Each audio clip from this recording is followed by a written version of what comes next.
Hello, welcome back to my channel అల్లరి కుటుంబం. అందరికీ హ్యాపీ శ్రీరామనవమి. సో ఇక్కడ నేను లేట్గా లేవడంతో ఫస్ట్ స్నానం చేసి వచ్చాక నేను పూజకి ఏమేమి ప్రసాదం పెడతామో అవన్నీ రెడీ చేస్తూ ఉన్నానమాట. సో ఒకటి వచ్చేసి పొంగల్ రెడీ చేస్తున్నాను, స్వీట్ పొంగల్. ఇంకొకటి పెసరపప్పు ఆల్రెడీ నానబెట్టుకున్నాను. బెల్లం పానకం అనేది కంపల్సరీ కాబట్టి అది కూడా నానబెట్టాను అనమాట. మా పాప కోసం నేను పాలక్ కిచడీ కూడా చేస్తున్నానండి. సో తను లేసే లోపల అన్నీ రెడీగా ఉంటే మాకు డిస్టర్బెన్స్ ఉండదు అనేసి ఇక్కడ మా అత్తమ్మ వచ్చేసి పూజ సామాన్ అంతా క్లీన్ చేస్తుంది.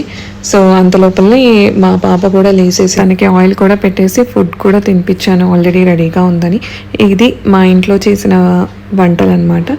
సో పెసరపప్పుతో మాకు సలాడ్ లాగా చేసుకున్నాం అనమాట, దేవుడికి కాదు. అండ్ ఇది వచ్చేసి మామిడికాయ పులిహోర అండ్ పొంగల్ చేశాను. నెక్స్ట్ వచ్చేసి పానకం చేశాను అండ్ దద్దోజనము.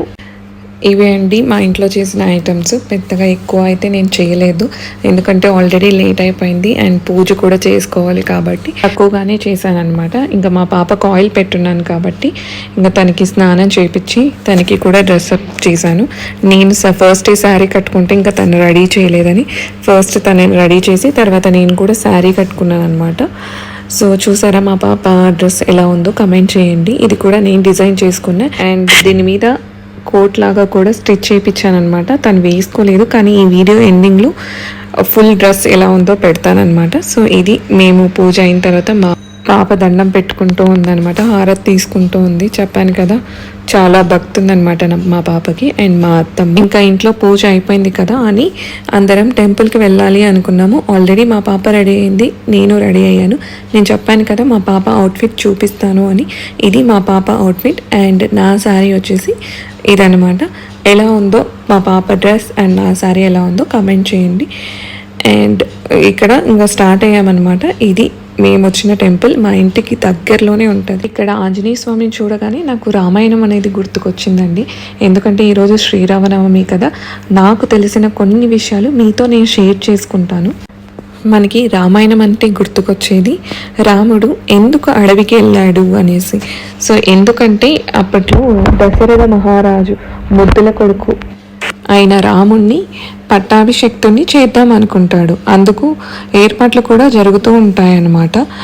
సో అది చూసిన కైకేయి వచ్చేసి దశరథ మహారాజుని గతంలో తనకి ఇచ్చిన వరాలు ఇప్పుడు తీర్చమని అడుగుతుంది. భరతుడిని పట్టాభిషక్తుని చేయమని, రాముడిని 14 సంవత్సరాలు వనవాసం చేయమని అడుగుతుంది. ఇంకా ఆ మాటలు విన్న రాముడు తన తండ్రికి ఏమాత్రం ఎదురు చెప్పకుండా తన భార్య అయిన సీతని, తన తమ్ముడి లక్ష్మణుడిని తీసుకొని అడవికి బయలుదేరుతారనమాట.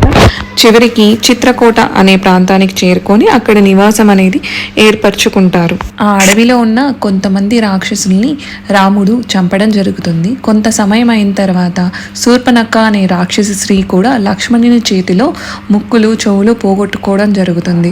సో ఆ శూర్పణఖ వచ్చేసి ఏం చేస్తుందంటే రావణుని దగ్గరికి వెళ్ళి తనని రెచ్చగొట్టడం జరుగుతుంది. ఆ కోపంలో రాముడు సీతాదేవి ఉన్న ప్రదేశానికి చేరుకొని అక్కడ వేషం మార్చి సీతాదేవిని ఎత్తుకొని వస్తాడనమాట.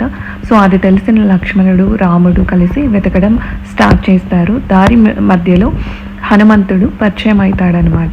అక్కడ ఉన్న హనుమంతుడు కూడా విషయం తెలుసుకొని వెతకడం మొదలు పెడతాడు. అక్కడ దారి మధ్యలో సంపంది అనే రాక్షసుడు మాటలు విన్న హనుమంతుడు 100 యోగాలు ఉన్న సముద్రాన్ని దాటి లంకా నగరానికి చేరుకుంటాడు. అక్కడ అశోకవనంలో ఉన్న సీతాదేవిని చూసి రాముడు వస్తాడని ధైర్యం చెప్పి తిరిగి రాముడు ఉన్న ప్రదేశానికి చేరుకొని ఈ విషయం అంతా వివరిస్తాడనమాట. విషయం తెలుసుకున్న రాముడు వెంటనే బయలుదేరి సీతాదేవి ఉన్న ప్రదేశానికి చేరుకుంటాడు. అక్కడ రావణ్ణి అంతం చేయడం జరుగుతుంది. తిరిగి నంది గ్రామానికి చేరుకొని అక్కడ రాముడు తిరిగి రాజ్యాన్ని దక్కించుకుంటాడనమాట.